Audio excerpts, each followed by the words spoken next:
Good morning, everybody.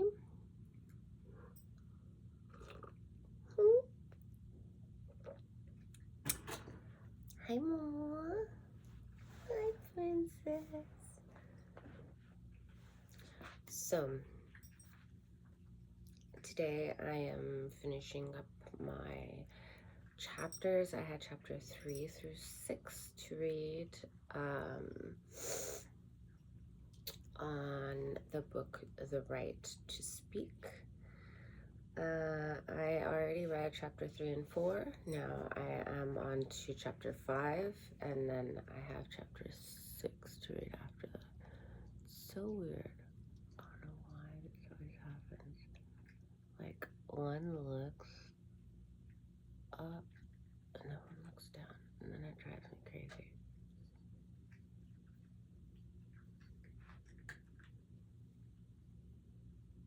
Like, what the fuck? Okay. Anyway, hopefully it doesn't drive me crazy later looking at the screen. So I'm going to be reading off of my handy dandy Apple Books phone today. I bought it on here for, I think it was like 28 something, because I needed it for school, and I like to have paperback books, but sometimes on the go it's nice to have like audibles or you have like books ready on your phone so that if you're bored or you don't find yourself just scrolling, you can definitely go into your phone, do something educational, and you'll find that a lot of the things that like you can read about it are actually what's happening around you, especially when it comes to books of like acting, voice, movement,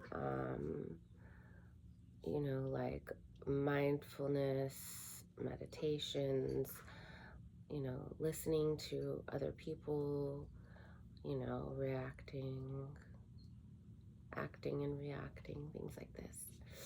But today we're going to start on chapter 5, settling into habits and the habitual roles. Hold on, I have to sneeze.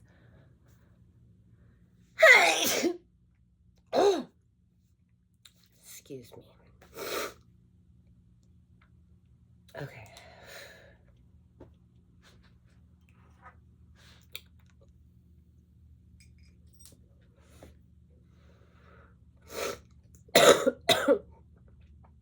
Get everything out before. I'm a mess this morning. I think I'm sick, but that's besides the point. Okay. Habitual roles. Physical problems aside, there are many insidious habits that can dull our vocal capacities as the years go by. As adults, we adopt roles that lock our voices into place. This is especially true of professional types like bankers, teachers, and salespeople. Real vocal release, joy, and play become more infrequent as a professional role weighs down on us and becomes a lead-in habit. Many older people locked into a role will feel embarrassed or vulnerable if they are asked to do even the simplest and most neutral vocal exercise like humming. Oh my god, this might not work today.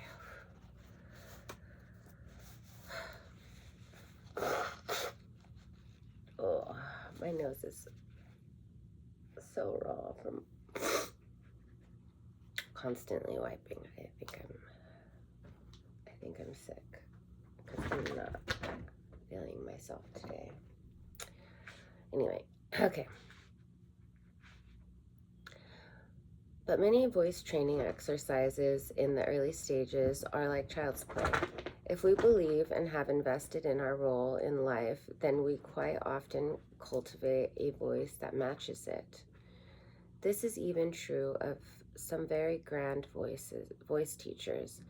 The professional voice, the parental voice, the couple voice, any sort of special use voice is really a habitual one if we cling to it too tenaciously and it becomes our everyday voice. To experiment vocally is hard because it does initially feel like we are stepping off the path too much and venturing into new unknown areas. Not only does it shock us, but also those around us who have grown used to the way we speak. So a word of caution: if you engage in any serious vocal work, expect it to change the way you sound to others. Most professionals have a voice that is deemed suitable. Doctors, lawyers, teachers, bank managers, vicars, even manual laborers, housewives, nurses, or any life role you can name. Roles require to have a way of reinforcing tones and rhythm that infect daily speech. The difficulty sometimes comes when we have to cross boundaries or cross-pollinate with a different vocal role. Can a bank manager, for instance, easily step outside his or her vocal persona to converse with a child or ticket collector? Can the housewife easily tackle or challenge the doctor? Can the parent express grief in front of the child? Can the teacher be vocally vulnerable in front of the students? If we have invested much of ourselves in our vocal roles, how do we break the habits? All the above is still true, but in the last 20 years, there has been a shift in these professional voices. There are now people in very responsible positions of power who lack vocal gravitas. A doctor speaking too casually doesn't enhance our trust in their knowledge. I had a banker recently speaking in a perky, rather silly voice to me. Maybe not wrong in essence, except we were discussing my late father's estate and his voice seemed to trivialize my grief. Politicians can also sound immature and not inspiring confidence. This casualness is a backlash to over pompous sounding voices, but again we need balance, and at certain times of our life we need professionals to sound serious and responsible, formal. I consistently deal with the physical manifestations of all kinds of vocal entrenchment. Physical release and alignment are necessary to break barriers, but so are experimentation and the vocal ability to throw off roles and accepted persona. Too many people feel that they will lose a piece of themselves if they shift a vocal pattern. None of this, of course, is true. There is, as in all things, another side to the debate. Age can enhance us, liberating us from the fears and uncertainties of youth. Any liberated person will sound free. The right is there for us to accept. Any person who sounds organically interesting should be naturally curious enough to explore what they say, how they say it, and if they can say it better. Age can give us renewed confidence in a new voice. Suddenly, older speakers, once attempting to break vocal habits, become enthusiastically childlike in their interest and not the least bit ashamed to let youthful feelings echo into their voices. Questions of vocal roles are moot ones, and once we accept ourselves for what we are and stop fighting or bluffing the world. The voice is as it is, reflecting the impulses that move through the head and the heart, and there is never a need to cheat or artificially produce a sound. It comes of its own accord. The secure we feel as whole persons, the more likely we will be able to listen to others and respond without effort. We have more time to give them. Perhaps that is why younger people find older grandparents or family friends easier to talk to. Their voices have lost the habit of judgment.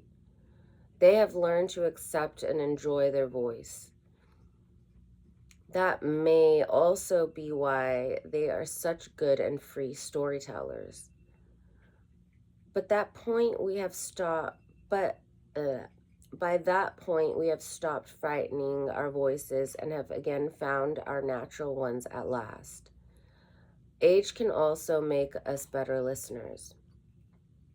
If we listen to others with curiosity and have free voices, we will begin to understand what is required of us in our voices.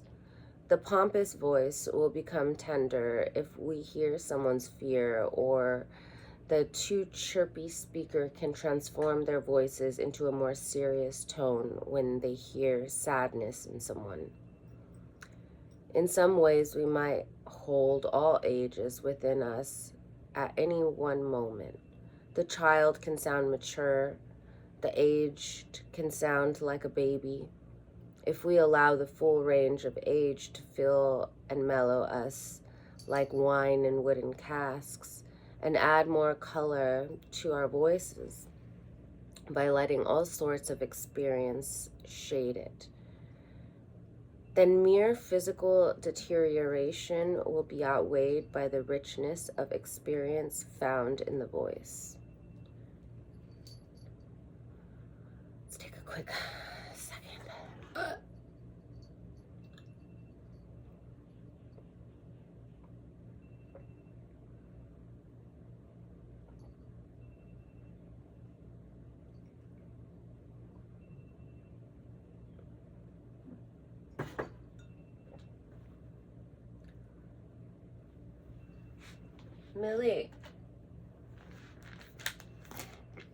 Millie. Today we are taking gabapentin for my neuropathic pain.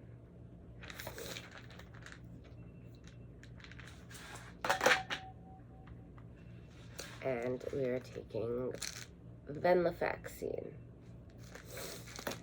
This is for my PTSD.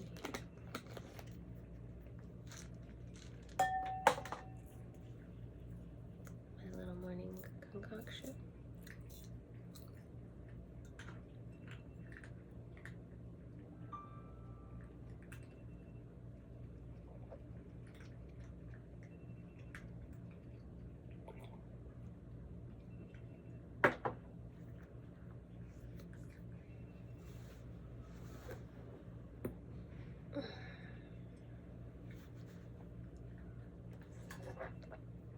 Okay.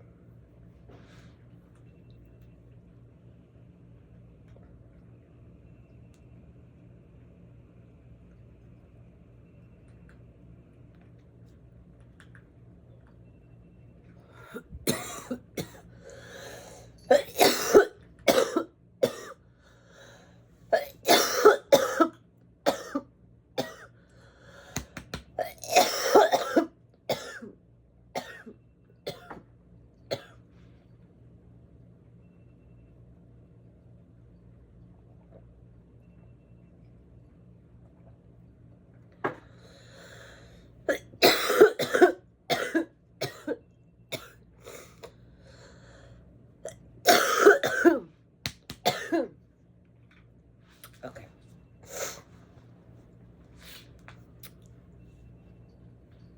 The glass of fashion and the mold of form. When I taught in India, it soon became apparent that many of the basic exercises I used in the West to release and align the body and breathe were completely redundant, particularly for women. You can't do a head roll in a sari. The traditional draped cotton and silk cloths that women wore made it difficult for them to be physically free.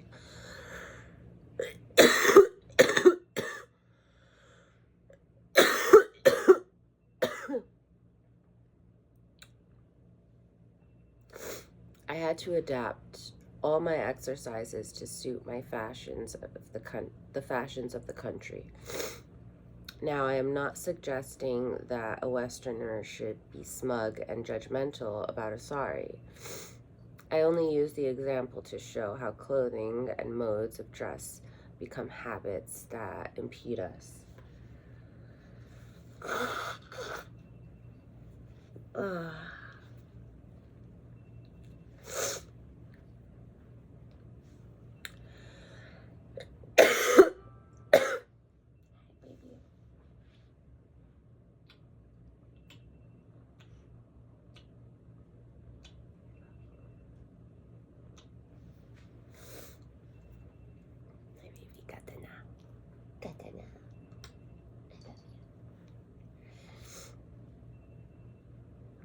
Billy, are you coming over here? Not there. No, Billy.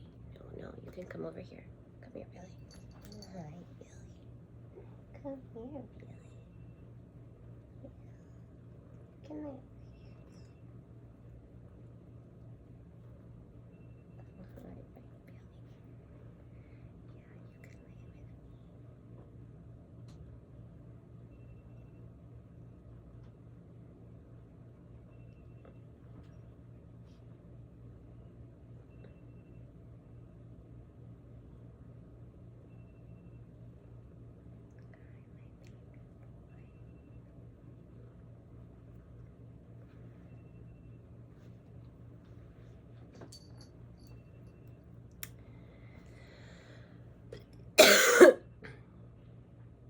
Some fashions make it extremely difficult for the wearers to be fully free and support their voices.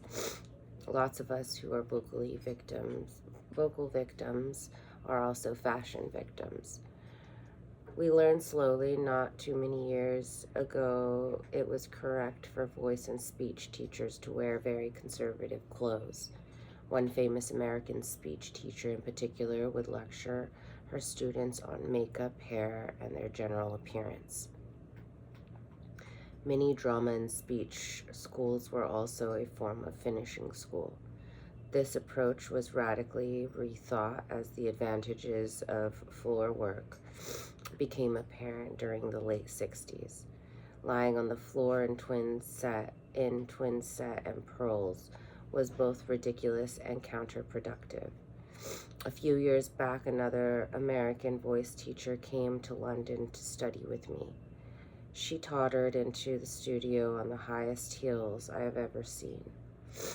She said she was having trouble getting her breath low and was amazed when I told her just to remove her shoes. As she felt the floor through the soles of her feet, she was able to center her voice and her breath lowered instantly. Nobody can get in contact with their lower breath standing in heels. I constantly find the same problem in Texas, where my male students wear cowboy boots. And although trainers or track shoes are great for running and physical workouts, you cannot really feel the floor through air-cushioned Nikes. Do bear in mind that any article of clothing that restricts the body in any way whatsoever will block breath and ultimately the voice. Any shoes that defy full natural contact with the earth will throw the wearer off center. Any impediments around the facial muscles, neck, or jaw will make speech harder. I have had many students suffer deep frustrations because they cannot achieve the speech dexterity they desire, even though they have done all the prescribed exercises. They could have been wearing heavy-framed spectacles, which, once removed, suddenly allow their facial muscles to work. Half glasses cause the chin to tuck in with a resulting speech habit. Neck tension results from the wearer having to peer over the spectacles. Beard and mustache can tighten the jaw and lips. Hair that shrouds the eyes creates neck tension and untold distractions. Heavy cosmetics will make you feel that you cannot move your face without disturbing the image. Millie, love, is that your alarm?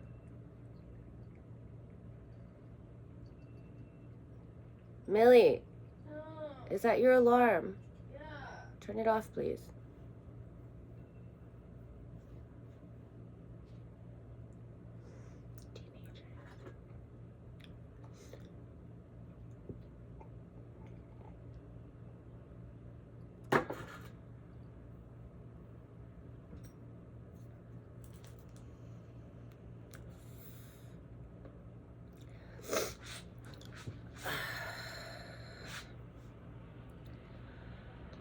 Some of us have been encouraged to wear more restrictive clothes than others.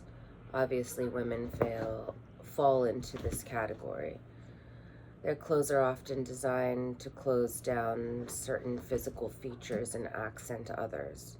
Corsets and bras, if too tight, naturally impede the breath.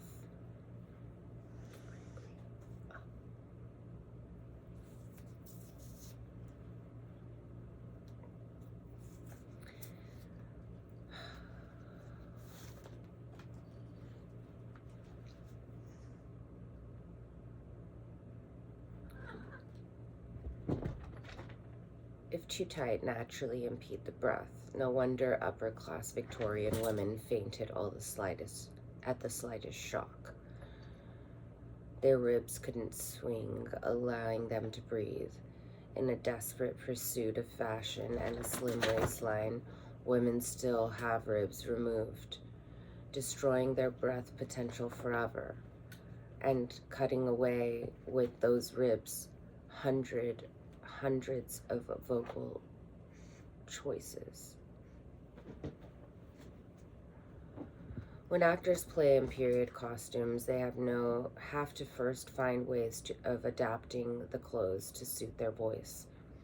For instance, never allow a corset to impede the full rib swing or a tightened high collar to squash the larynx. We can become so self-conscious about our clothes and how we move in them that we suddenly speak differently and accommodate our voices to what we wear rather than the other way around. Tight belts, collars, shirts, skirts, jeans, and jackets can all impede the voice. When I have taught in places like France or Italy, for instance, students will come to a voice class laden with heavy jewelry, earrings, necklaces, and bracelets. They cannot begin to work properly until it all comes off, and with it, the distracting noise. Even finger rings can distract and hinder the voice process. Once you have unburdened yourself and experienced the right to total physical freedom, then you can easily work around a fashion habit and adapt to it. Unless, that is, it takes control of you. A famous singer who works with me regularly came for a class after appearing in a film in America. She was having trouble reaching her higher notes. Her face appeared to have changed and she couldn't fully open her jaw. "What have you been up to?" I asked. She did not answer, but just squirmed. "It was the film company's idea," she finally replied. "What was?" "It looks better on close-ups," she confided. She then revealed that she had had the extra fat from her non-existent double chin vacuumed out. In order to resume her singing career and regain the proper function of her voice, she had to have extra surgery performed to counterbalance the first session. All at vast monetary and emotional expense. Hence, cosmetic surgery, implants, orthodontics, bridge work, all can affect the voice and speech process. Vanity is one of the chief reasons some speakers will not release their lower breath. In case my stomach sticks out, in the last 20 years, the evidence of how cosmetic surgery affects communication has intensified. Botox freezes the face, and there are many jokes about the stuck LA actor's face, which can only hamper speech and expression. But it is worse. Recently, I met an eminent fashion journalist who is now campaigning against the industry she served for 40 years. Why? Because she had read studies that there were strongly suggesting that mothers who used Botox were unable to communicate fully or emotionally with their babies, disabling their child's ability to read emotions in faces and perhaps stunting brain growth. Many politicians and businessmen I have taught have been amazed to realize how restrictive their ties and button-up collars can be. When I work with speakers who will be giving an important after-dinner address, I always ask them, what will you be wearing? The reason for the question becomes obvious later once they realize the restriction of full evening dress regalia, white tie, tails, cummerbund, braces, and perhaps even a chain of office around the neck. All of this formal wear is designed to impede the vocal process unless worked around and adjusted to suit the right voice. It has been speculated that the high military collars worn by British regiment officers during the late 18th and 19th centuries helped create the so-called stiff upper lip sound we now know so well. Enough, guys. It doesn't matter how many times I clean. It has been speculated that the high military collars worn by British regiment officers during the late 18th and 19th centuries helped create the so-called stiff upper lip sound we now know so well. The chin, almost as if set in armor, was so held by the uniform that the jaw and lips could not move properly. Rigid and heavy hairstyles, wigs, necklaces, ruffs, and headpieces can seriously restrict the neck. If you feel you can't move your head freely because your hair will be ruined, or your hat fly off, or your appearance otherwise marred, the neck muscles go into hold and freeze the capacity to speak properly. You guys, enough. Gata na. Calm down.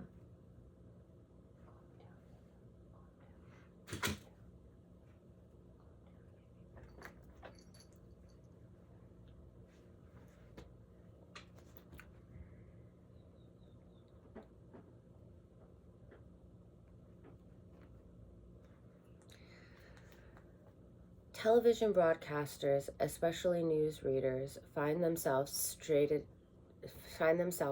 straight-jacketed to chairs at the correct camera angle. Their jackets, shirts, or blouses pulled tightly across their chest so that no wrinkles appear on camera. The head and neck barely moving so as not to draw attention away from the delivered message. Listen to many of them speaking and you can hear the rigidity in their voice. I have also noticed that people who need to wear heavy clothing and footwear because of climate have much more constrained and muffled voices than those who habitually wear lighter, freer clothing. The sheer weight of material around the neck, shoulders, ears, and head all affect the way we sound. To always be in a warm climate without the need to wear restrictive clothing is enormously freeing for the body and the making of sound. All the fashion situations I mentioned above can be managed and need not become restrictive habits if we are aware of their potential to strain our right to speak. Even unbuttoning a tight collar or loosening a necktie can provide miraculous relief. The adjustments can be that simple. Fashion has also done much to dictate how we want our physical body to appear. We will actually spend hours remolding our natural shapes into unnatural ones. Many physical workouts, particularly weight training without proper breath release training, literally put clamps on our throats, shoulders, and abdominal areas. Listen to the way muscles-bound athletes and performers sound.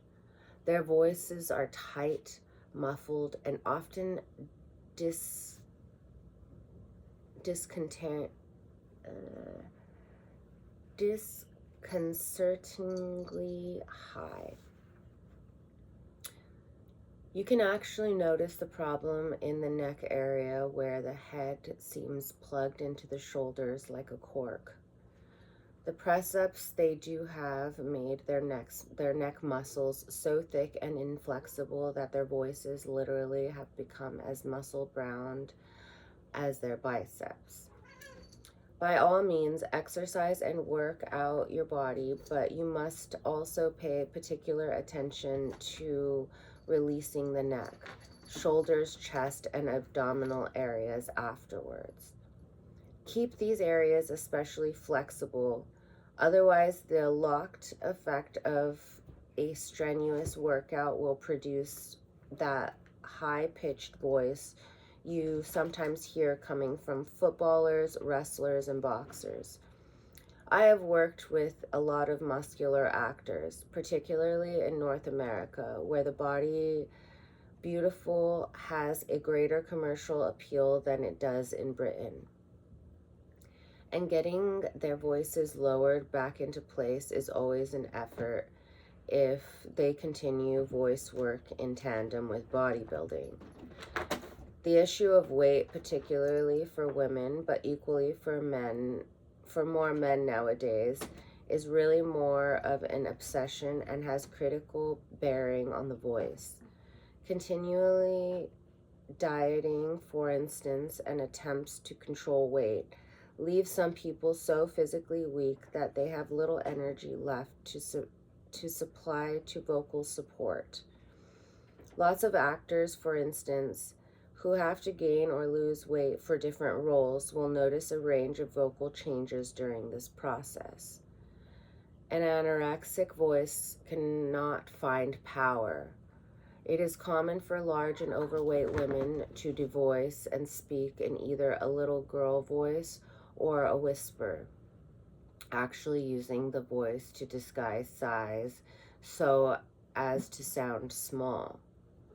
Fashionable sounds or speech impediments. Hey! Enough. I'm reading.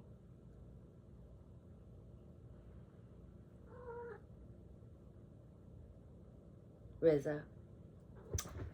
No, Riza. Ow. Ow. Hi, Billy. You're such a good boy,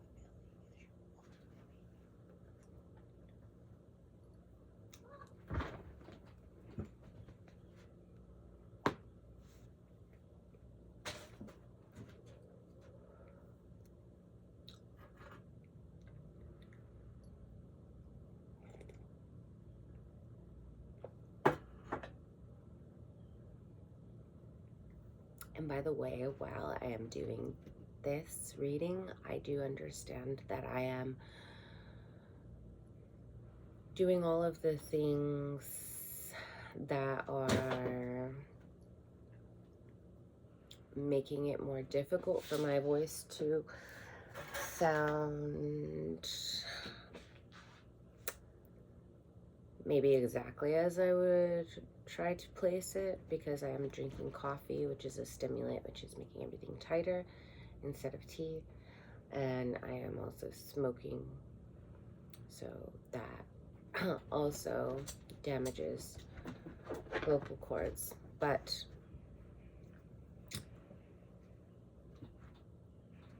one thing at a time. Yeah, cool.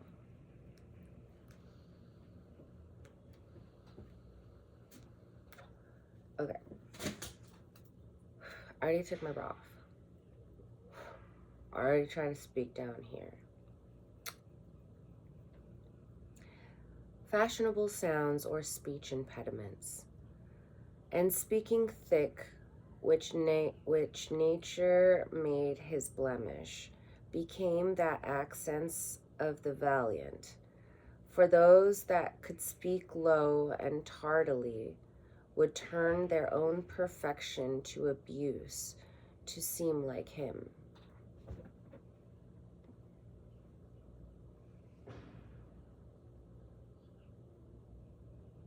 Henry IV, Part 3, Act 2, Scene 3. You guys! It's like Tom and Jerry.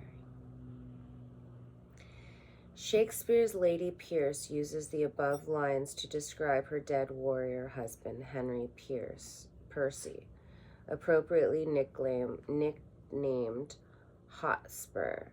Hotspur's manner of speaking throughout the first part of Henry IV receives a great deal of attention from others in the play, and he obviously became something of a speech model to his troops. His sound, thick, low, and tardily, became a fashionable sound that even voices of more perfection aped. Just as with fashionable clothes and fashionable physiques, there are fashionable voices and fashionable speech. This has included, for instance, the very odd practice among upper-class males for public school types to stress a weak R that approaches a W, so that rabbit sounds like rabbit. The fashion among others might be to overstress and rap out the R, sound to such a degree that rabbit sounds like a rabbit punch. Both are fashionable habits anchored to the way we perceive ourselves. Women have been known to affect a lisping sound for any S. The S sound transforming to a th sound in order to sound cute or sweet. Among actors, there are habits that have been picked up from their acting or film heroes. John Gielgud, Laurence Olivier, Humphrey Bogart, Bette Davis, Al Pacino, Robert De Niro, and an infinite number of others. In the 1970s, there was a joke making the rounds that many Royal Shakespeare Company actors pronounced an S as a sh, as in I shay.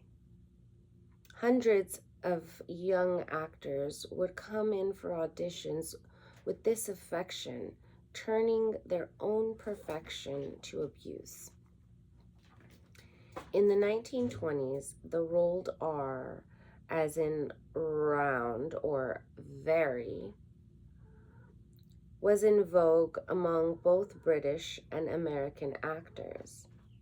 John Barrymore even used to pronounce his name in this way. Today, we ridicule this kind of affected actorish sound, just as we are starting to do with much overplayed Olivier and Marlon Brando imitations. Whereas speech and vocal affections once mimicked the upper classes, today these have gone decidedly down market for models. The vogue nowadays is for inarticulateness and most slouched speeches filled with lots of meaningless sound fillers and phrases like,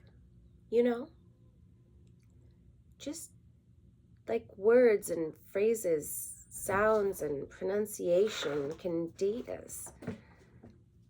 It would be ridiculous to use saw today.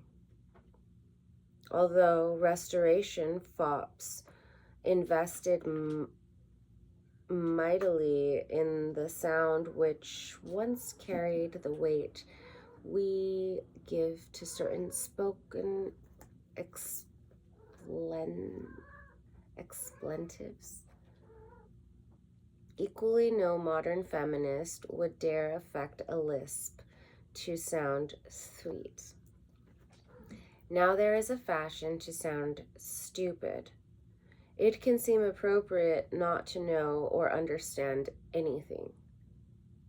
Class attitudes. I opened this part of the book with some offhanded and harsh remarks about the upper class always feeling the right to speak was theirs alone. I do believe that class sound is being rightly attacked more and more today, and its importance as an indicator of proper sound is under reconsideration by the vast majority of us who do not speak this way. I have actually had requested from British MPs to help them iron out or maybe crinkle their public school voices. Yet we still remain enslaved to this class sound. Those who come from less privileged strata of society with their own accents have been victims of this elitism as well as the vast middle class. Regional accents are only now being accepted by broadcasting companies. The BBC actively searches for presenters with rich regional accents. In America, you can drive between the states and hear a rainbow of accents like an arc over your journey. Regional speakers are beginning to be thought of as intelligent and with something to say. I realize that the re-education of prevailing attitudes plays an important role in this debate about class sounds. I am not shirking the issue, but I think there is sufficient evidence to prove that even very well-educated and brilliant speakers with evident regional accents have reported fewer initially positive reactions to what they say than their more proper colleagues. I have sat in drama auditions where regional speakers have suffered from the panel's indifference or where doubts were raised about intelligence levels, even though these candidates had qualifications galore from top schools and universities. Until quite recently, in fact, the Standard English or Received Pronunciation, RP, taught in drama and speech schools was not the natural, neutral, well-placed, or effortless accent now being taught, but a distorted upper-class public school sound. Actors in their 30s and 40s, for instance, will swing wildly in private conversations between the way they actually and naturally speak and the affected way of speaking they were taught in training schools. My British students are always shocked when I say that British royalty does not speak standard or RP. They speak an upper-class accent that is often incoherent, quite exaggerated, and never neutral or clear. George Bernard Shaw was so convinced by the power of accents that he passionately campaigned for a standard form of English that would eradicate the class system of Britain. These attitudes remain, but in the last few years, it has become more complex. Again, we are faced with an acute position and reaction to formality and class. A huge shift into casualness and inarticulacy means that the sharp clarity of those who have had historically the right to speak has been squashed by those who reject clarity and have wedded themselves to a proud incoherence. My plea is for clarity, and we need to communicate, not to repress, but not to be so cool that you cannot have impact as you speak.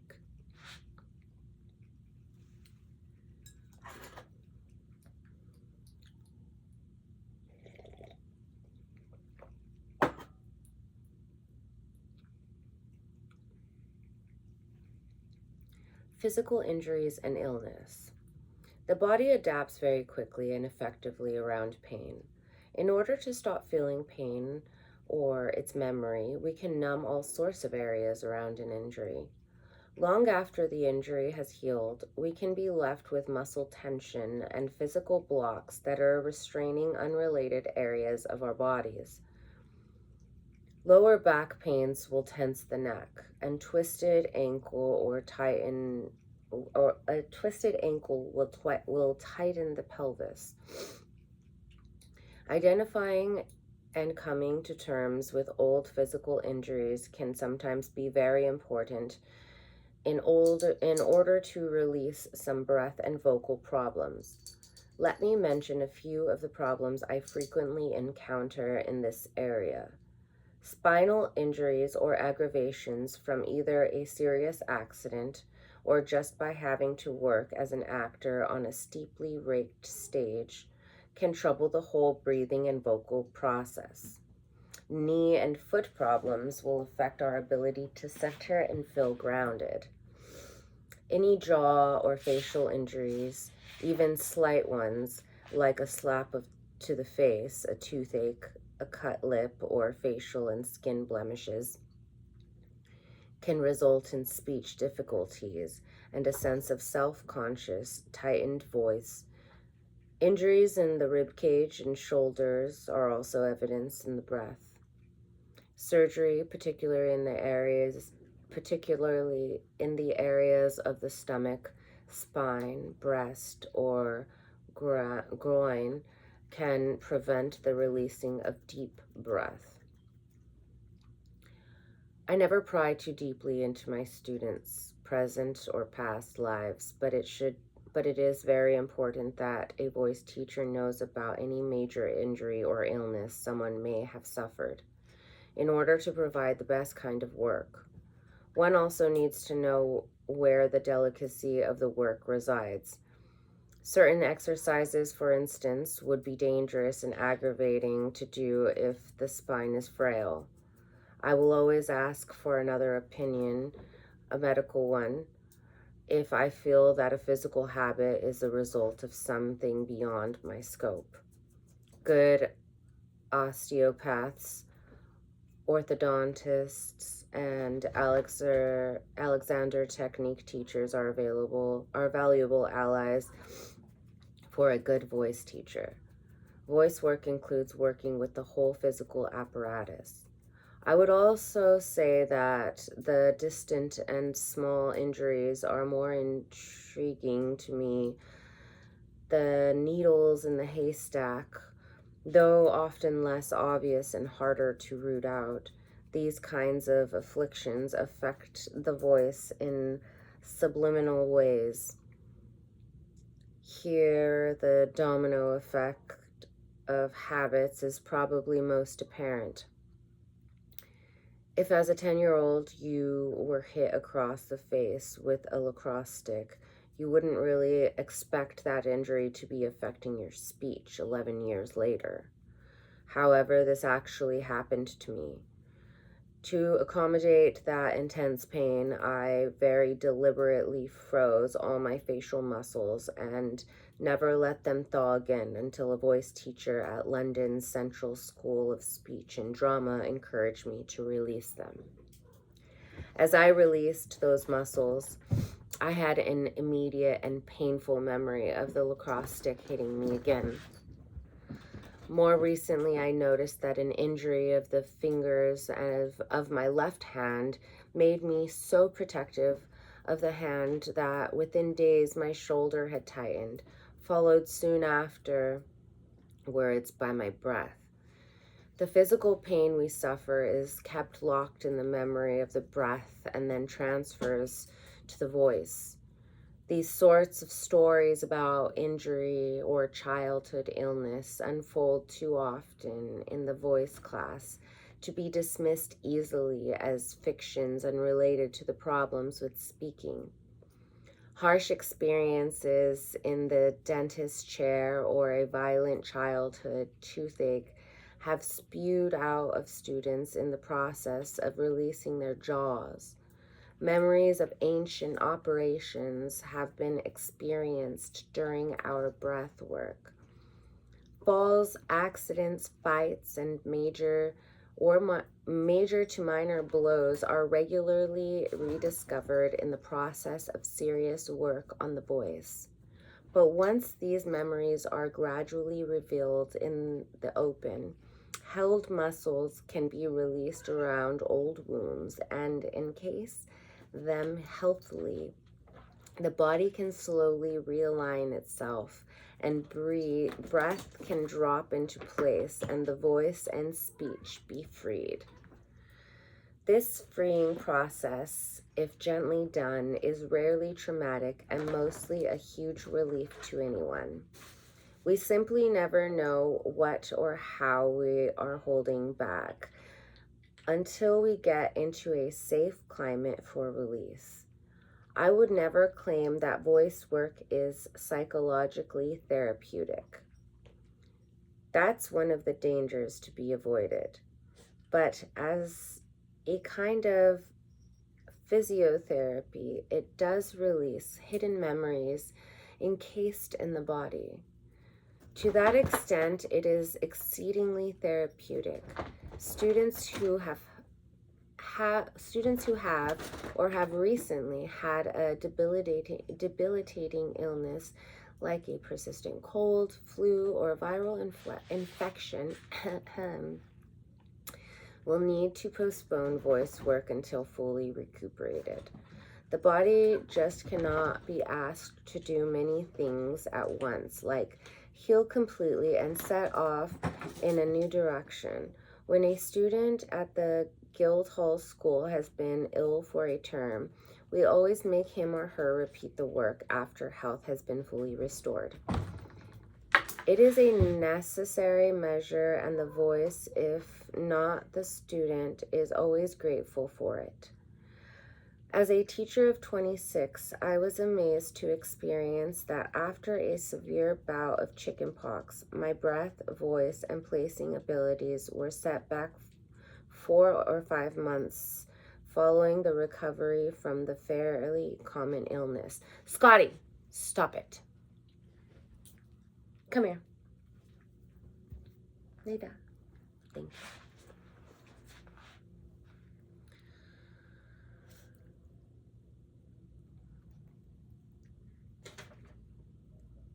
It made me realize why so many performers lose their voices a month or so after suffering flu. During the bout with the illness, the body marshaling of resources pulls them through, but once performances are over and body defenses relax, that is when the illness seeks its revenge. Any illness suffered during a long theatrical or speaking tour usually compounds through exhaustion and surfaces once the job is over.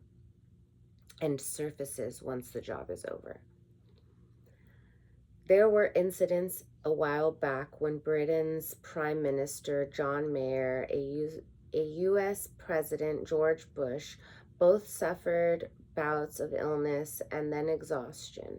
Younger readers might relate more easily to the strain heard in Barack Obama's voice or David Cameron's voice when confronted and under pressure in the House of Commons. It is the same strain you hear in the voices of men and women reporting day and night on the 1991 Gulf War and in following wars. Actors, politicians, and other heavy voice users working under considerable stress are often not aware of dangerous signals developing in the voice, weaknesses of breath, the voice quickly tiring or early morning hoarseness. But once we are off guard, our voices will be vulnerable and real damage can happen. Laryngitis says that many actors don't lose their voices on stage where they take natural precautions, but at the parties afterwards where they can throw caution to the wind. I recently worked with the star of a big West End musical. Her voice was tiring and she was losing her top notes. It turned out she was in the position enviable for most actors of having been in constant work for 4 straight years. One musical after another, with only a few days off during that whole period. She had caught a cold and her whole vocal system had naturally surrendered. Her breath had shortened and become fragmented. Only rest and relaxation during off-stage moments would allow her to win back full breath and her whole voice. She did, but it took time. So do remember that some of our most insidious habits are unlinked to deep neurosis and pubescent abuse, but come from injuries and illness. Perhaps a cricket ball or a baseball smashing into your cheek at the age of 9, a flu virus at 14, a painful menstrual cycle at 17, a fall from a roof at 19, a chronic backache at 25, and so on. If you investigate a tough little habit that refuses to go away, like a tightening in the back of the throat, it could be that you have pinpointed something about your voice and the way it sounds. You may have begun to explore the means of finding a solution to a previously undisclosed ill. The lesson to leave you with here is that you should never underestimate the long-term weakening effects of any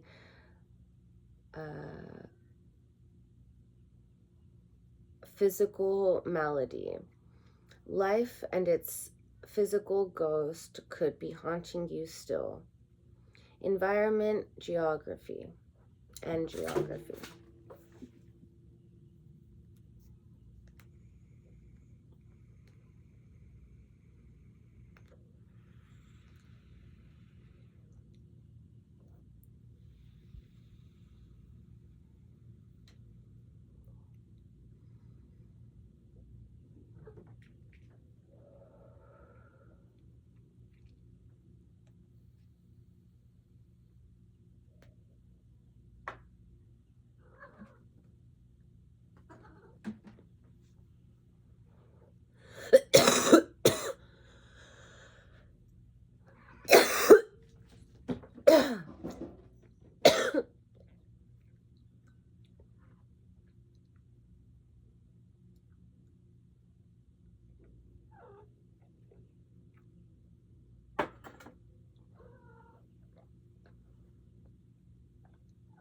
What?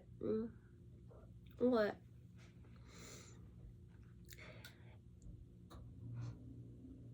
Environment and geography. I have met some speech experts who swear that the geographical terrain in which we live determines our speech annotation, stress, and variety. The flatness of the American Midwest, for instance, has resulted in an equally flat and inflexible accent. The cragging coastline of Maine is reflected in the version of the New England accent. Likewise, the lilting qualities of the Welsh accent match the hills and valleys surrounding. Welsh-speaking landscape shapes speech, or so the theory goes. The theory intrigues me, but I'm not sure how reliable it is. I do know that with so many voices on television and radio becoming more and more predictable, despite attempts to stress regional variety, a blander sound is surfacing all around us, devoid of any accentual roots. The rural character of speech is fast disappearing, and nostalgia for it makes the idea of landscaping informing the sound we make seem very appealing. But nostalgia instantly evaporates when you recognize both the landscape is disappearing and that rural areas have been undergoing colonization for decades by urban folk. What it suggests to me is that we are becoming more and more cut off from native sound. Regional accents are in a state of crisis. They are continually being broken down and neutralized by schools and media. Older people who still retain a rich regional accent are becoming increasingly rare, national treasures prized when discovered by folklorists and ethnologists and linguists.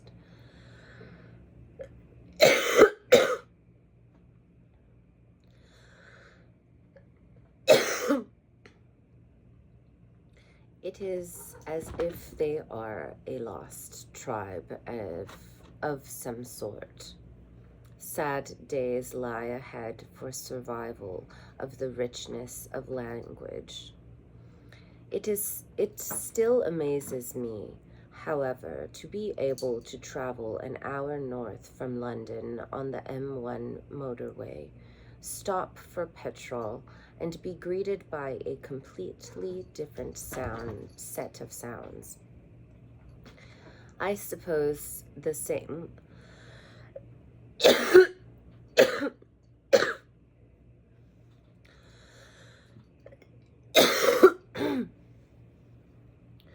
I suppose the same could be said about traveling from Washington, D.C. into more rural parts of West Virginia and Tennessee. The language and sound map does change when you shift on only slightly.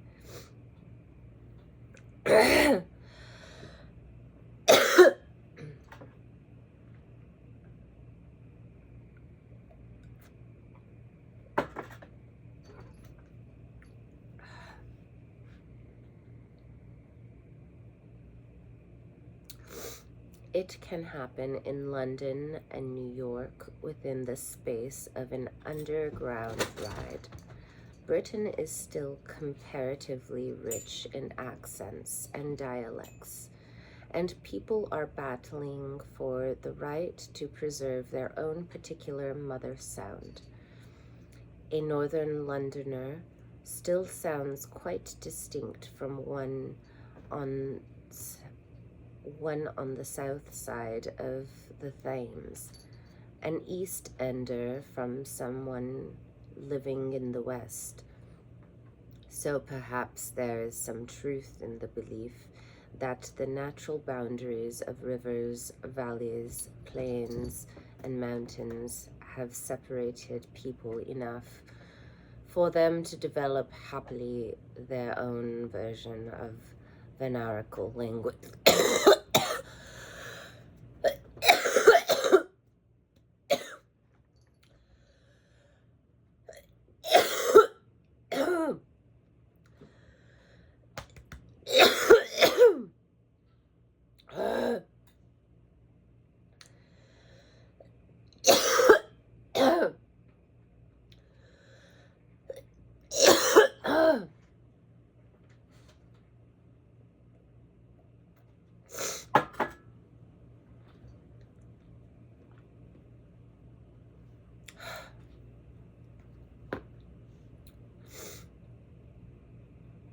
In my experience, there seems to be a great deal to suggest that certain features of geography and place infiltrate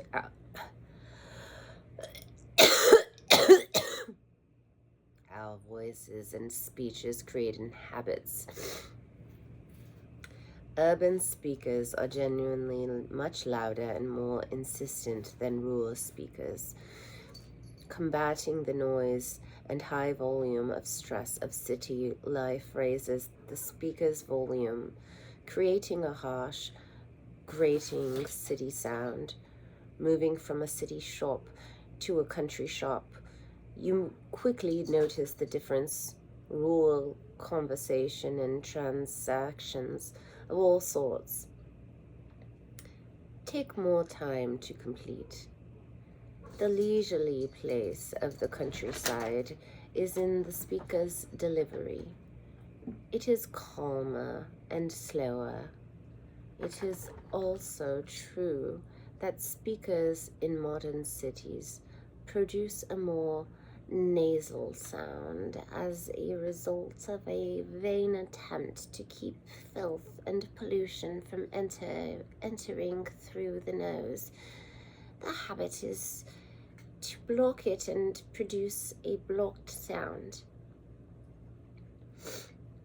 Urban speakers do appear to be more aggressive, more impatient, less inclined to finish sentences. The fullness of language is more random and fragmented. A farmer friend of mine always complains about the city people who walk through his woods. They talk so loudly, no wonder they never see any wildlife. My Guildhall students coming from London for the first time from rural backgrounds will always comment on the loudness and brassiness of Londoners, coupled with the fact that so many seem to be speaking in isolation rather than in conversation. Urban speech can be alienated. Surely the loudness is just a bluff, so as to sound important in a mass of competing voices. Urban life has given the voice a brashness, a quality of irony and mistrust, with no room for answering. The glottal attack, push and vocal strain, so very perilous to the good health of the voice, are found mainly in the urban speakers and in their accents. London Cockney, Glaswegian, the New York accents of the Bronx, Queens, and Brooklyn, or any sorts of ghettoist speech is riddled with all these habits. They are so prevalent in these circumstances that they seem almost genetic rather than environmental. The urban breath is shorter and more shallow, the speaking more rushed, clipped, and careless, the jargon and slang richer, and the overall vocal quality more domineering and aggressive. Images, too, are more sharp, rapping, and pungent.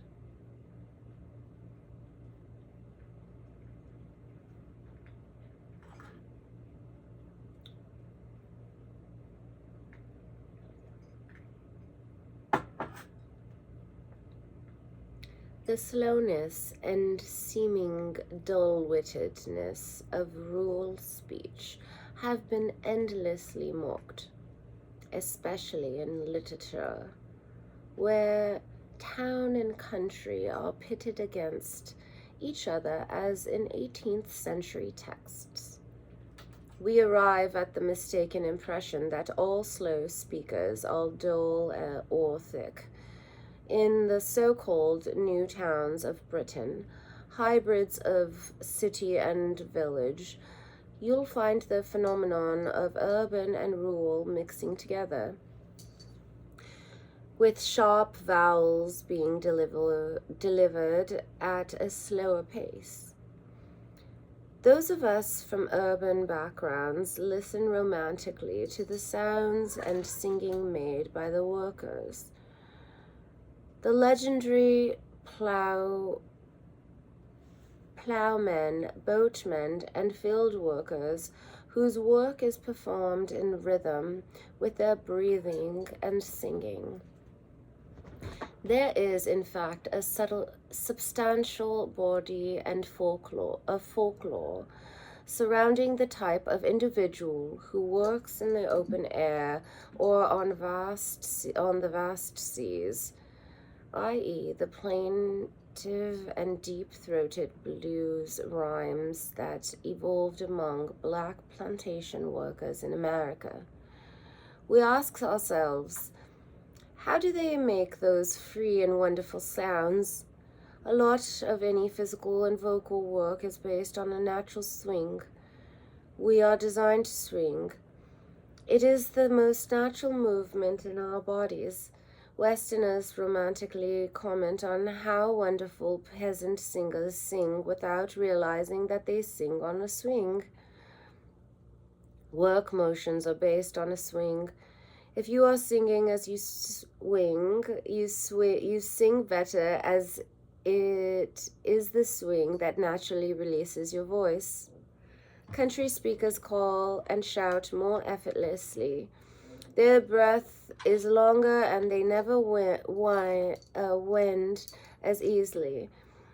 Everything in their nature, in their process, everything in their process and metabolism is more naturally placed. Perhaps it is as simple as having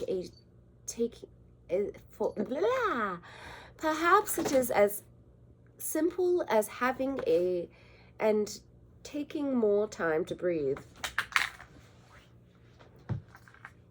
Perhaps it is. The space to feel important and the physical freedom and right to call, chant, or sing across a field or the sea. A Nigerian voice teacher recently demonstrated to me how forest farmers in his country communicate by means of a lilting open ow sound that can travel for up to 10 miles. Apart from sounding lovely, it is one of the clearest, simplest, and most effortless sounds to make and to sustain. Just by whistling commands to their dogs, rural sheep farmers can control and direct whole herds into new grazing grounds or homeward bound. Space plays a key role in developing vocal habits, especially when it comes to the freedom of release. It is very hard to be physically and vocally free in a small bed-sit flat overheard by neighbors. It is much easier to breathe in open, unpolluted spaces. Our breath and our confidence and breathing change immediately when we look out across the sea or up into the sky or over a hill or mountainscape. None of this is just recreational. It is absorbing the right to a healthy natural breath that is just like a refreshing drink from a pure stream. Living for a while on a Norwegian fjord, Staring up daily at a sheer wall of rock, I noticed myself cutting down on my breath. Suddenly, I understood the essence of claustrophobia and why the characters in the plays of Henrik Ibsen seethe with repression. They cannot breathe. Hedda Gabler is suffocating. When she speaks, she is breathless. Enclosure has compromised her right to speak. I feel that now. You cannot work day in and day out in either restrictive clothing or restrictive workplace, the size of most modern office cubicles, without your voice being affected in some dramatic way.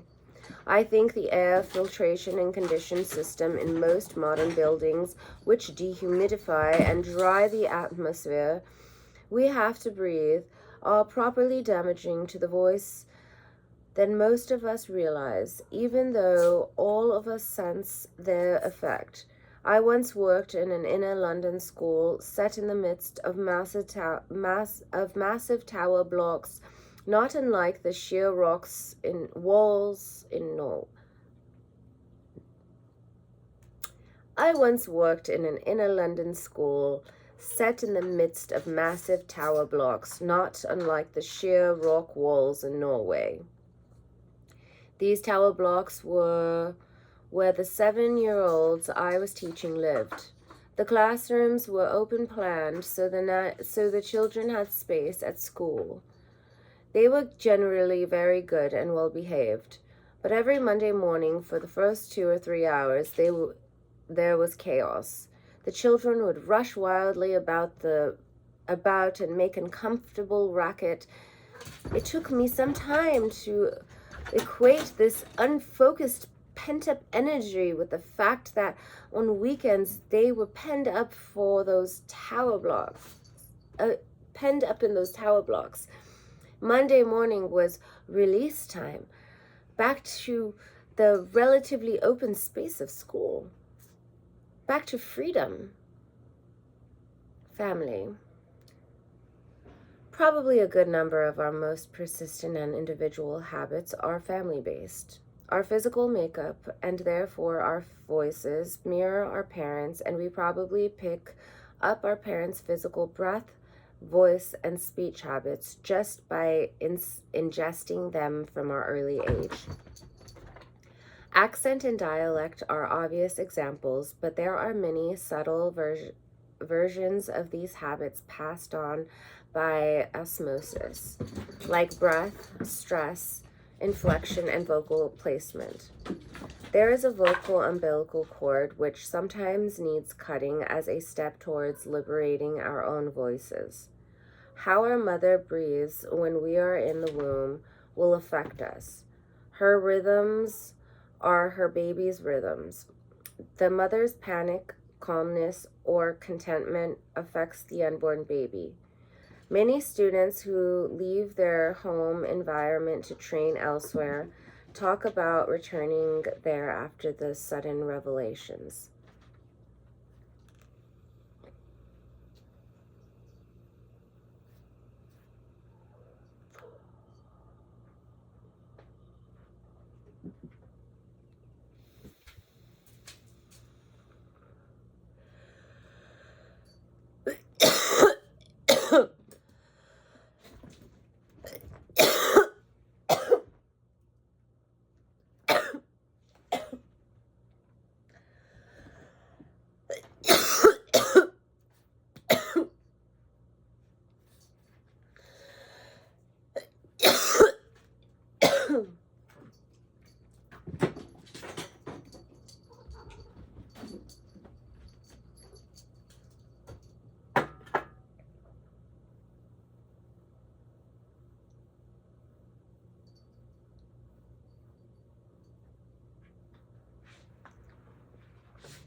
All right.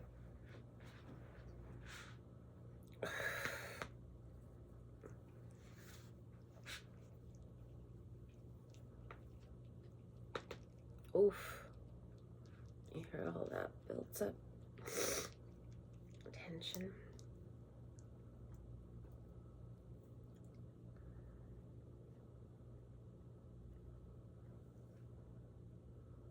Revelations of the first 12 weeks of voice training. Here are a few of the more common reactions. My father pushes his voice just like I do. My mother snatches her breath. My older sister inflects in exactly the same way as me. No one in my family ever talks. Other students realize their parents' habits embarrass them so much that they have adopted ways of speaking at complete odds with the parental sound. I now realize I mumble because my father is so loud and clear. My mother's shrillness annoys me so much that I have deliberately chosen to devoice. Both my parents are so jolly that I have chosen to whine. At home, we seem to take our voices to opposite extremes.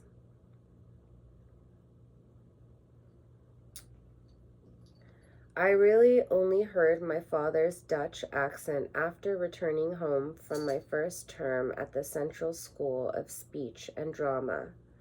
As a vocal trap, a breeder of habits, the home is sometimes the first place we ought to look in order to get a clearer picture of ourselves and the way we speak. Returning home after starting voice work and with a changing voice can also be traumatic. A family or boyfriend or girlfriend may not like the sound of a different you. A changed person has entered their midst. You're sounding too posh, too assertive, too clear, too strong. You don't sound like yourself anymore. This last comment can be the most upsetting. In order to survive this sudden identity crisis, we cover it with a kind of vocal schizophrenia, speaking colloquially and speaking properly. We instantly transform voices according to our audience, becoming masters of vocal disguise. Students with newly attuned hearing capacities are always amazed by what they discover at home. They can now detect noise or silence in their home environments, whether the background is oral or not, whether speech itself matters or not, whether seriously engaging topics are raised around the dinner table or just trivial conversation.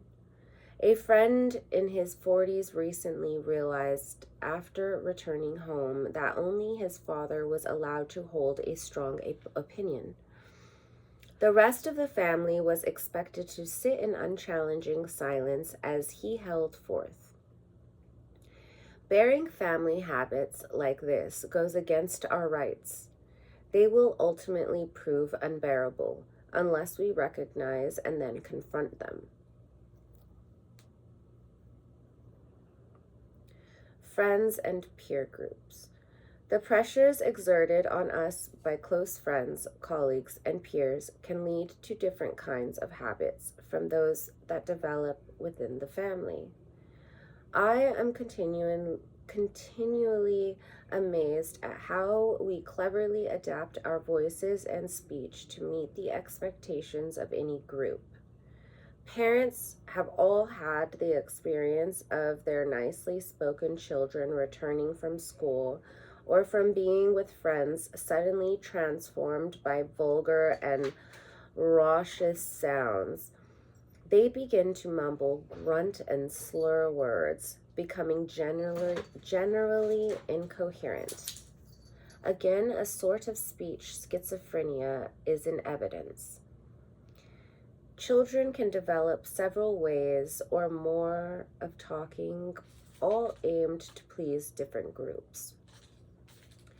Rare but also possible is the child who gains a precocious mastery of language that imitates a parent by its clarity. imagination and forcefulness.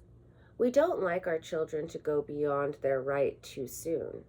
So children are often punished for being too lippy or cheeky, sometimes just for being too clever, by half and outclassing the parent with oral feats.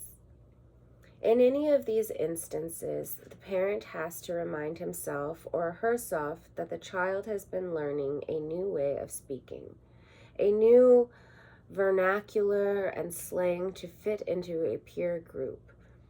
To avoid speaking in this way could mean ostracism.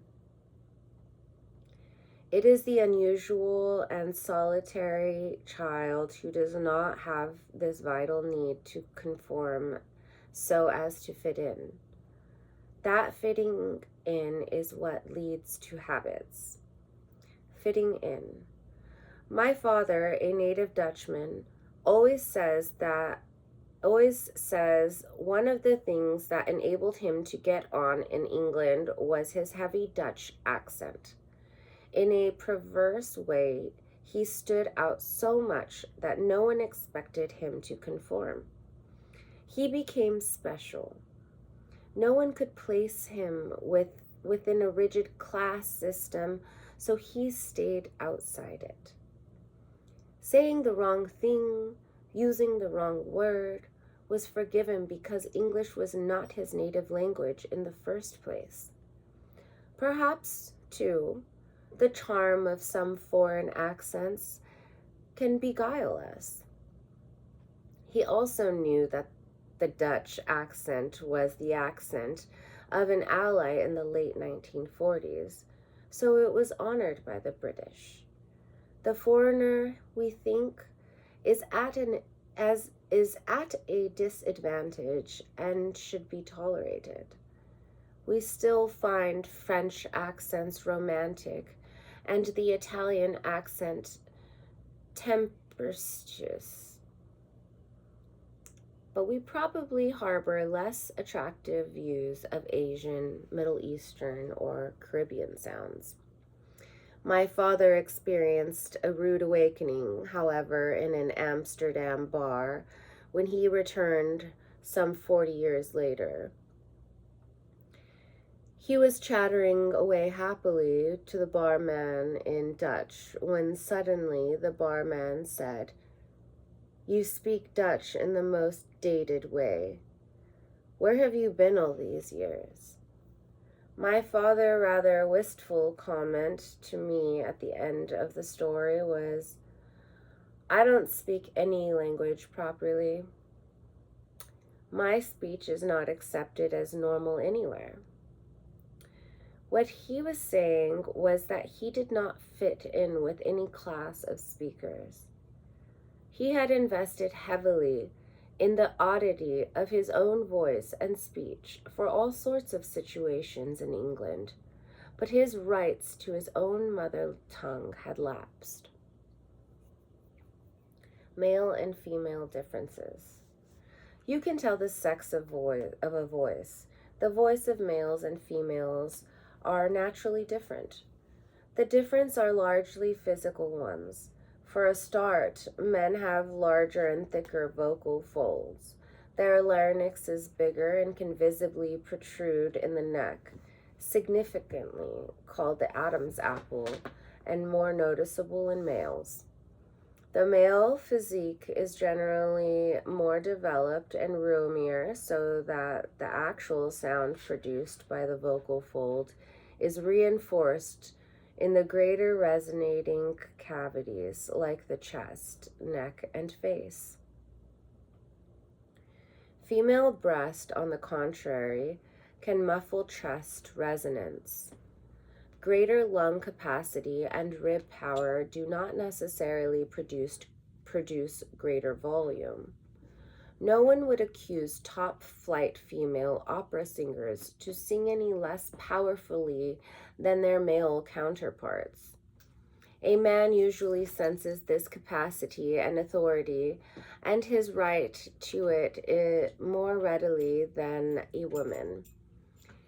Any woman, after sensing any woman after sessions of training can begin to feel these powers for herself. As their voices break, young men undergo the embarrassing sensation of hearing high-pitched female tones in their voice. Despite transformation for the voice, many transsexuals try, mostly in vain, to alter the pitch of their voices to sound female, but usually having to resort to habits as a means of so doing. Our belief in a drag act, for instance, is as much reinforced by the high-pitched qualities in the female impersonator's voice as by the wigs and clothing. It is so easy for groups who do not fit clear gender definitions and who have been mocked and repressed to then hide behind a vocal character of themselves. There have been numerous studies comparing the conditioned responses in the modes of conversation of males and females. Women will question more, listen more, attentively make supportive, caring noise, and use a greater variety of inflection. Men tend not to listen so obviously, interrupt more frequently, dispute and interject, make dismissive noises, or silently pretend not to hear what is being said. They can also have more colorless inflection, yet offset by this, having stronger opinions and exploring a greater range of topics in conversation. In other words, women tend to be supportive with their voices and men tend to dominate. One hopes these sorts of gender stereotypes are beginning to disappear. I do begin to notice that a change of habits is underway, but we cannot instantly escape from the history of women's inferior role to man in areas of communication, especially when this superiority has left such deeply conditioned habits in the voices of both sexes. No wonder that a famous British female politician who became our prime minister actually began to soften her voice when she was criticized for being too verbally aggressive in the early stages of office. She toned down her voice and made it sound more caring, not only to charm her colleagues and the media in public, but ostensibly to woo the electorate. The man who then succeeded her in the same office spent his early term by trying to overcome vocal and verbal shyness. That even had touches of natural caring, but eventually choosing to adopt a more aggressive vocal push that seemed to go against the grain, but made him sound like a world statesman. Our own innate vocal personalities and habits of articulation may resist our projection, the very stereotypes that life in the public eye dictates. I have found that training male and female voices is quite different. The conditioned responses in each, from both the encumbrance of gender and innate personality, make each harder to shift. Let's look at women and men in turn. Women. Throughout recent history, the past 4,000 years, women have been conditioned to seek and play a lower status role. We all know the popular myths that have resulted even if some of this has been shifting a bit. Women gossip and perform domestic tasks. They are not expected to speak about important issues, to have opinions, or to rule. At least not to do any of these in public. Some cultures still drill women to be deferential where male conversations is concerned. When some women speak in mixed company, they can entertain men but not challenge them. I seriously doubt whether most women, outside peer associations, are listened to by men in quite the same way as men listen to each other. The listening factor, as well as we all know, is what compromises and breaks down so many relationships. Until quite recently, well-reared girls were not encouraged to sound coarse or to shriek. They might be allowed to titter, perhaps, behind the barrier of hands against their mouths, but never to emit a full belly laugh. That was unfeminine. Nor were they allowed to express themselves openly throughout shouting rage or even passion. All that was left to the operatic Carmens of the world, but not to proper girls. Young women were taught to sound nice and not to interrupt. Boys were too, but they were almost expected to rebel because these well-bred girls were to be models of femininity. Any girl from any class or even from any country who wanted to learn English aimed at acquiring the nice sound. I always hoped that poor Eliza Doolittle didn't lose her ability to squawk once she became clipped and posh. Poosh, posh, posh, clipped and poshed. In Japan, for instance, women have traditionally been taught a particular set of feminine sounds and inflections to keep them separate and apart from men. A very strict set of vocal rules was enforced, almost to the point of there being stock reactions and formal replies for any circumstance. Throughout Asia, many women still are not allowed to speak in public, and those who do attract considerable wariness. Although now there are many women who can speak with clear authority, women are still shot for wanting education and the right to speak. There are some benefits to be derived from this history. Women do speak more frankly to each other about their feelings and fears. When they do so, their voices are more open and natural. In that way, they help to educate themselves and are more in touch with themselves. They are also better at keeping oral traditions and histories alive, as favorite family aunt might be. Women are more physically closed than men. They also slump more than men. This is a fundamental difference that immediately reveals itself in any voice work. One major thing women have trouble accomplishing is standing with their feet apart and squarely under their hips. It is not part of their habit to do so. Somewhere along the line, females learn to clap their thighs together and only separate their legs at the knees. They also learn to protect their breast and become round-shouldered. As a result, their spines collapse in the center. They stoop slightly and appear to be backing away even as they move forwards.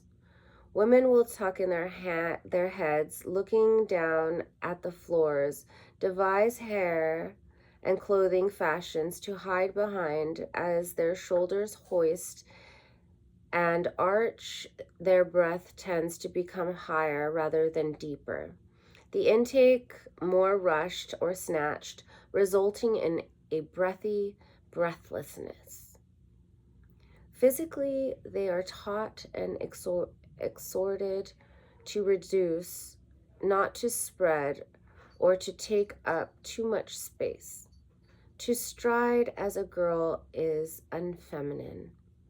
All the natural expressive aspects, in fact, of one's physical life, except perhaps for dance, are censored and reduced. Each of these limitations infiltrates the working of the voice. Clamped thighs and tightened stomachs means that the breath we need to fully vocalize is severely held in check and will neither flow nor issue in the right manner. It is quite apparent that females are not encouraged to be loud or to show range. They are, however, allowed to weep, and in some societies to wail openly. It is almost impossible naturally and physically to produce a fully connected sound if the lower abdominal area is seriously held. Yet this is a part of the body that most women constrict. I've done this since I was in middle school. So what has to change first? Physical or social conditioning? The two are mutually supportive when it comes to restricting our right to speak. They come in such varied combination of habits that I think each individual has to address the task of separating them out on their own. It is very common that as we release tightened, twisted physical tensions, waves of emotion and social resentment are suddenly released as well. Often the reverse of what you might expect happens. Suddenly women show range and strength. Men show grief and vulnerability.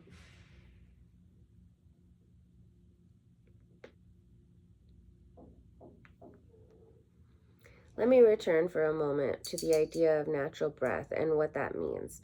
The natural respiratory rhythm of breath in breathe in, breathe out is translated into speech by the formula breathe in, speak out.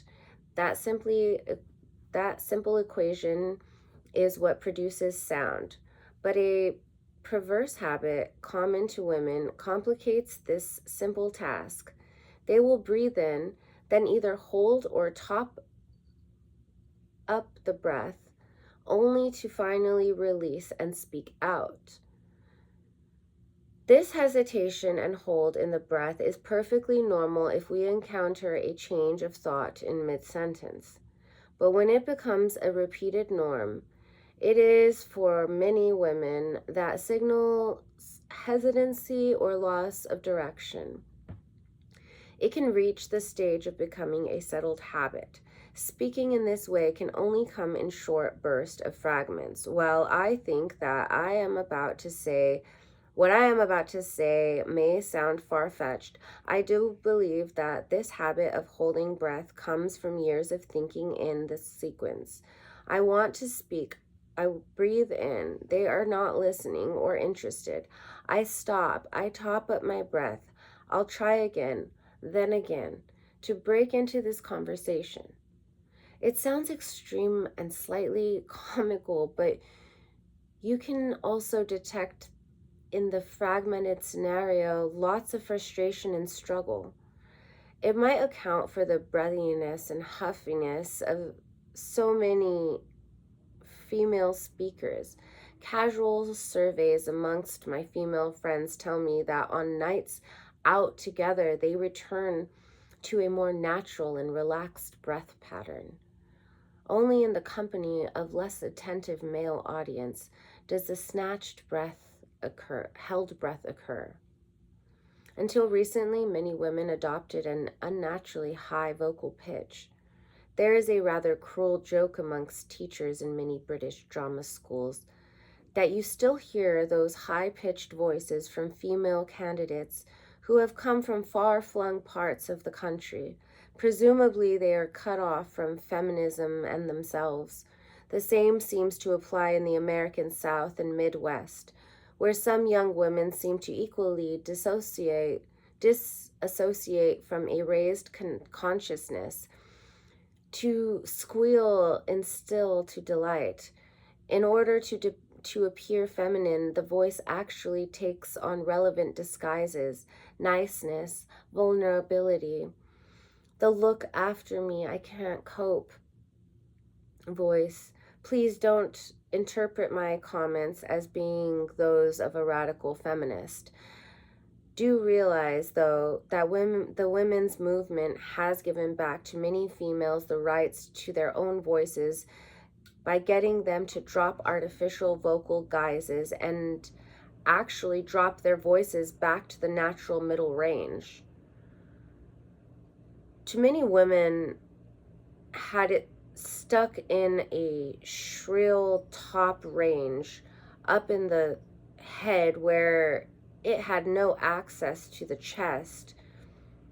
What a relief you feel once it is dropped. In the realm of voice work, that has been a real bonus because the voice can suddenly explore all the lower resonance and shades. In the work I do, the best and most well-rounded female actors are the ones who have developed the full range of their voices. Those still working in the upper range through habits are destined to play more limiting roles, no matter how great their potential talent. Among all the female vocal habits, devoicing is the most common problem. It seems to indicate the world at large a greater level of sensitivity and caring. We do not make an intrusive sound when we speak low, yet we can also signal effects like, I'm really listening to you and being attentive. My tooth is hurting. The sound has softness and lack of focus to it and can be immensely irritating for the listener. The devoicing speaker is frequently underutilizing their potential and is not in serious competition with anyone else, especially more dominant speakers. Sometimes those other speakers relish it as Lear finally does that in his sweet daughter Cordelia. Her voice was ever soft, gentle, and low, an excellent thing in woman.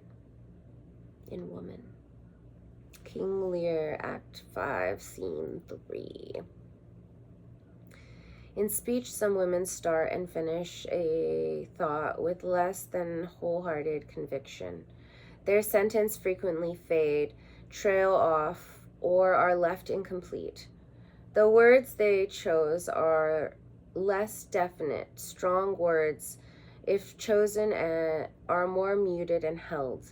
Some men still hate to hear women swear, nor will they swear in front of them, as some sort of cultural taboo.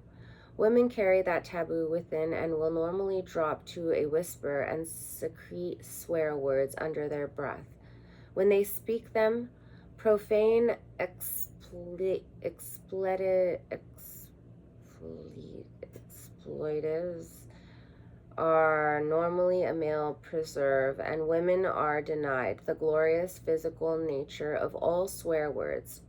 Habits in excessive swearing, however, can be both distressing and alarming when every other word is accompanied by one. There are plenty of women you meet nowadays who have this in common with men. Swearing does, however, allow the voice to tap its potential. Too bad about the words that and what they signify.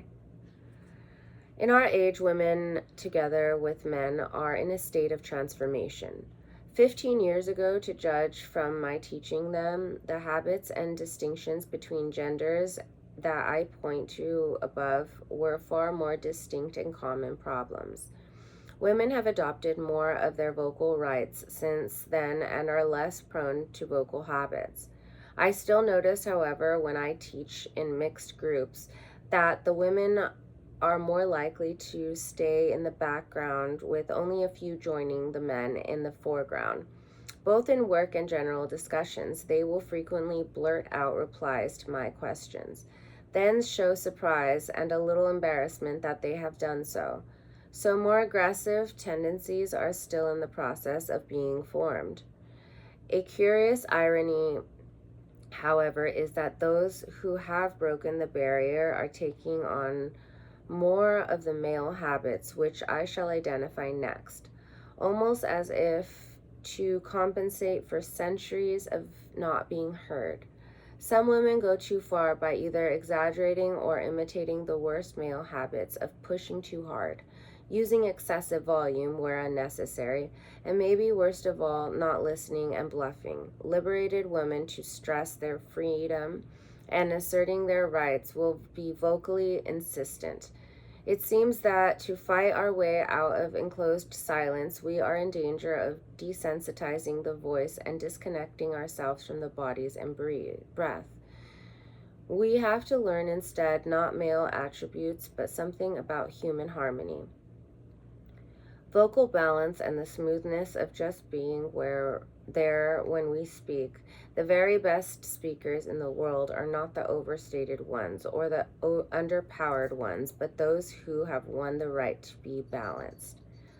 The liberation of women has given more women power and voice, but there is a worrying trend I have noticed emerging in young women. It has become apparent that some young women assume they have rights and don't feel they need to work on their vocal authority. I am now hearing even well-trained voices resorting to squeaking and whining to get attention, rather than use of their full power and responsibility that goes with it. These women have expressed to me a need to be liked and unthreatening to both men and women, but are then shocked that they are not taken seriously. Early feminists knew it would take work and commitment to be taken seriously, but now it seems there is a danger for younger women assume rights without sounding powerful. We live in a time where women must be careful not to allow themselves to lose their vocal authority.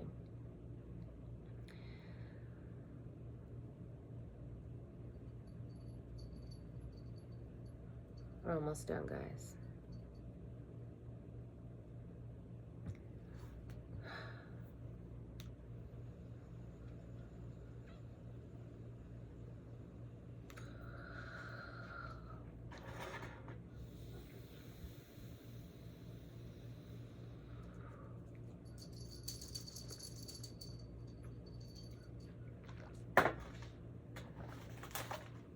I also enjoy smoking because I feel like that's when I take my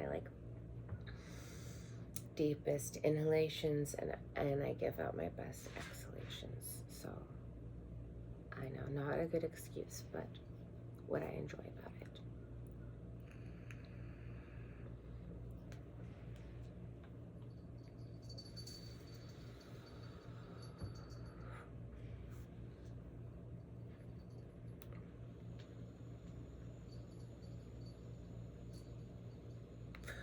Getting myself prepared for the men.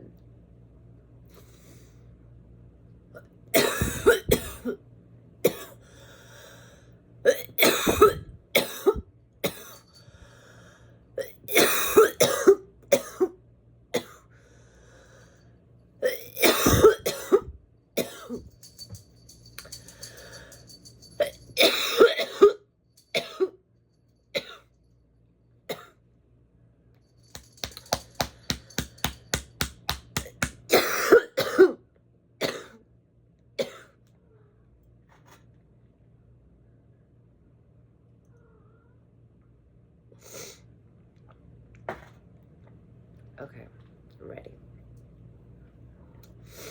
Men. The male habits I'm about to describe are usually thrust upon men by prevailing views that a man must be strong, clear, assertive, individual, unemotional, and wholly beholden to no one. It is true that the shifting balance between the sexes through which we are working today means that some men are adopting the sensitive traits and habits typically associated with women. Men, I think, have more pressure exerted on them as speakers. A statistic that I mentioned earlier shows that 4 out of 5 stutters are male.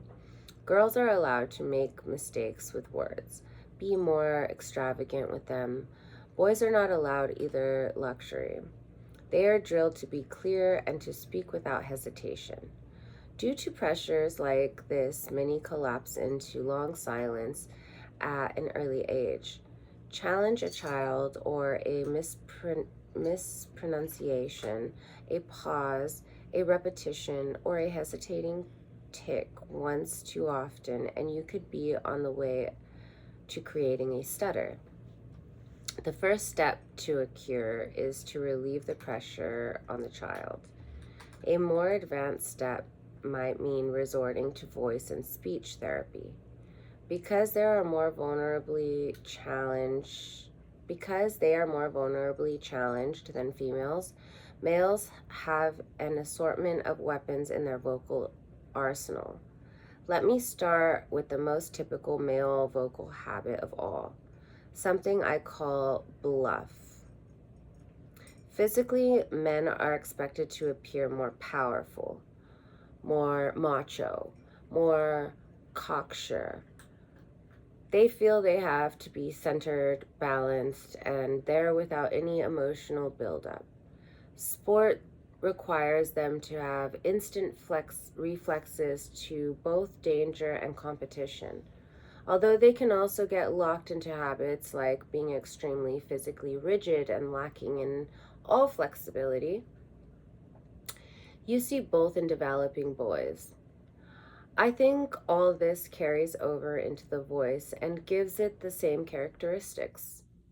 Many male speakers brace and hold themselves across the shoulders, pulling them back, lifting their upper chest the way a pigeon does in the puffered up power of mating dance.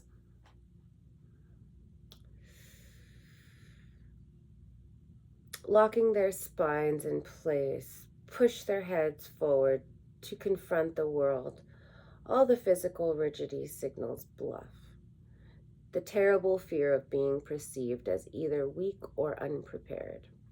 Oddly enough, all this physical posturing can weaken the body and, in quite a different way to female habits, disconnect the voice.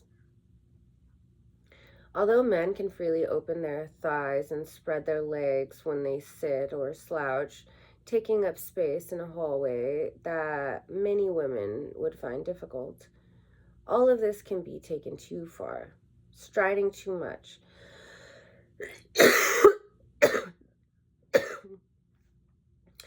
creating heavy footfalls, thrusting the pelvis forward. None of this is conducive to a balanced, centered body, but just a bluff. Men, I've noticed, allow themselves much more time to breathe than do women. They are more connected to the right to breathe, especially if they have played lots of sports. They acquire natural habits in breathing, but often take the right to extremes. Males will often cut off from their breath. However, if forced to show weakness or emotion, security, if full breath, can produce some of the most droning and boring speakers. A speaker so certain and assured of his ability to hold forth an awe in audience of listeners that no real effort, excitement, or need is put into the voice. All of us have heard this kind of speaker go on ad nauseum. The bluff here is couched in ponderousness. Male bluffs too. Those hobby enthusiasts who ring your ear with arcane bits and pieces about their work and recreation like railways or computers hardly ever seem to have to catch their breath but can go on and on. I've rarely met women with the same capacity to bluff their way through hours of talk. Despite the enthusiasm, despite the interesting details, the bluffer can be an enormous bore. And just you try to interrupt that kind of speaker or change the topic of conversation.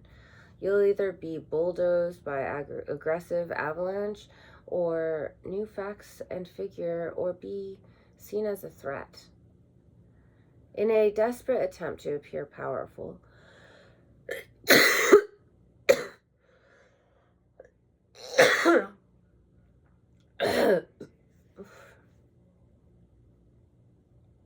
many men speak more loudly than necessary and literally drive too intentionally through words and sentences.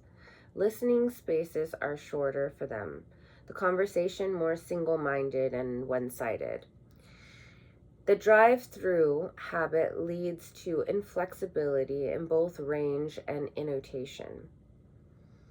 This is quite understandable since listening and responding openly and emotionally to a dialogue between speakers is not something men give themselves over to easily. The male speakers, who are actually quite wonderful to listen to, most of all, they are attractively engaging because they take in what has been said and don't just limit themselves to a rhetoric of their own. I speak so much about the emotional quality in speaking because I feel this is where verbal variety and color are derived. Yet does it all have to be linked with grief, loss, pain, and despair? It does not. In fact, need to have a thing in common with weakness and vulnerability.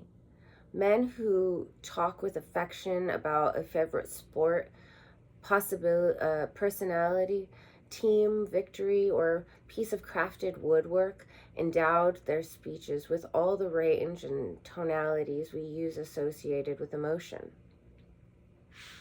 When we prevent any of this from entering our daily speech, however, or only show the emotion tones and display of range, assertiveness, or even violence, we bar ourselves from one of the great treats of verbal discourse. Even when speaking about our balanced sheet of figures, for example, an accountant can convey a world of excitement when it is released through the voice. Rigid, unemotional speaking leads many men to suppress their voices down to a pitch that is lower than natural. The sound that emerges is anywhere between sonorous and gravelly. As a result, many male voices are stuck and confined to the lowest bass ranges. This then leads inevitably to the voice dulling and rumbling around, or being confined only to the chest and throat resonance. The result is that plummy sound which some men exhibit and take great care to cultivate, but it makes the placing of words forward to the mouth very hard to achieve. Lots of the words get muffled by this habit, and articulation is difficult to achieve. So although the voice is still capable of volume, the words are harder to convey in space from too much bass feedback. Sometimes, too, speech trapped in the throat and chest, where the speaker swirls and swishes it around like fine old brandy, can be mistaken for the clearing of the throat. The unattractive habit often punctuates this kind of speaking because accumulated phlegm is usually a hazard of throaty and chesty speakers. Effective communication, as I suggested above, requires the skill to listen. You develop your voice as much through hearing as through speaking. Many business executives in the highest echelons are good at their jobs and making their points because they concentrate on what their employees are telling them, and they synthesize other ideas into their own words. Yet one study has concluded that women hear and retain more information than men which is why, so the theory goes, girls achieve more earlier in schooling. Many males I have taught have the self-conscious habit of listening to themselves when they speak in a state of continual wonder about their voices.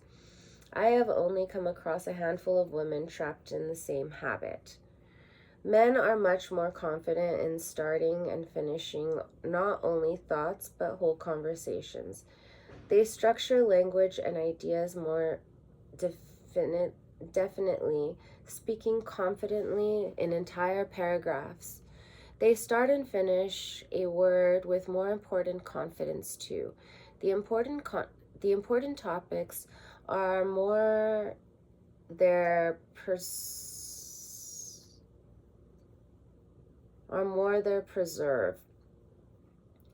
The frivolous ones not.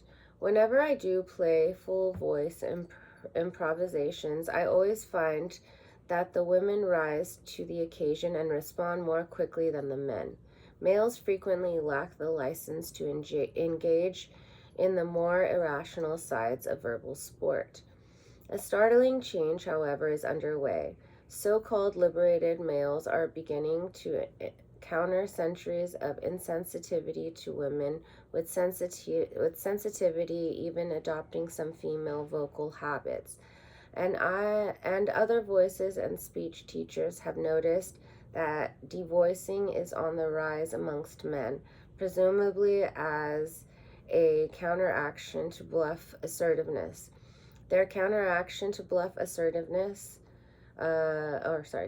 there are more cases of men who exhibit the female habits of physical denial, slumping, round shoulders, hesitation in breath and speech.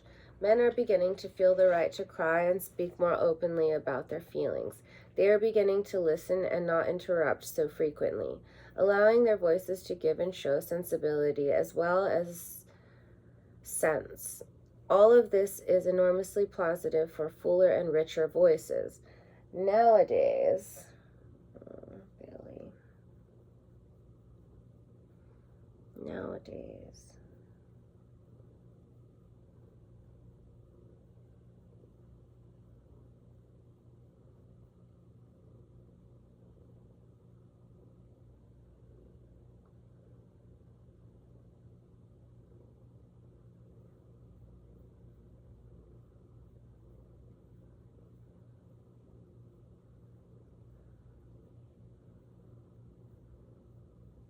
the problem many sensitive men are facing, and this impacts on the world, is that they have withdrawn from their male power, respecting women around them. Many have withdrawn too far and given too much space to destructive men and women. We all need the good men to come forth and reassert their vocal authority and power and stand by what they say as a defense to the insensitive men who are prepared to destroy and attack anyone in their way.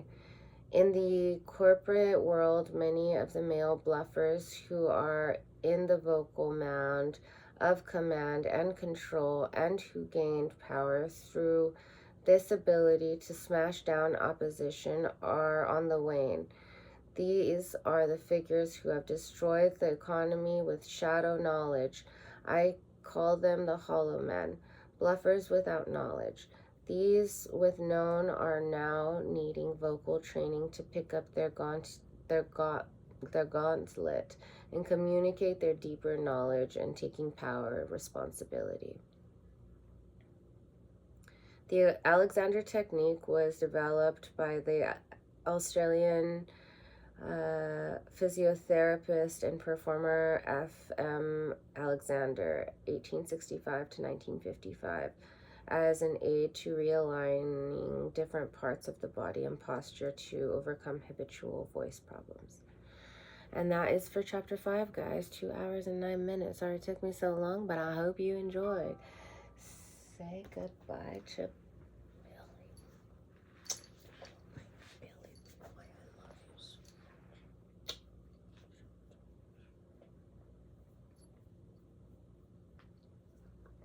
you. Bye, guys. I gotta go smoke now. Bye, Scotty, who loves to potty. I love you. I love you. Give me a kiss. Thank you. You're such a good boy. Such a good boy. Who's my good boy? Yes, you are. I love you. I love you, Poopy. I love you. Yeah, you go back like that. Yes, yes, yes. Yes, yes, yes. Yes, yes, yes. Yes, yes, yes.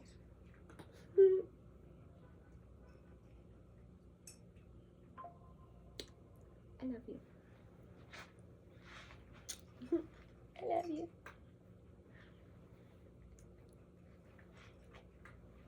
I love you. I love you. I love you. I love you.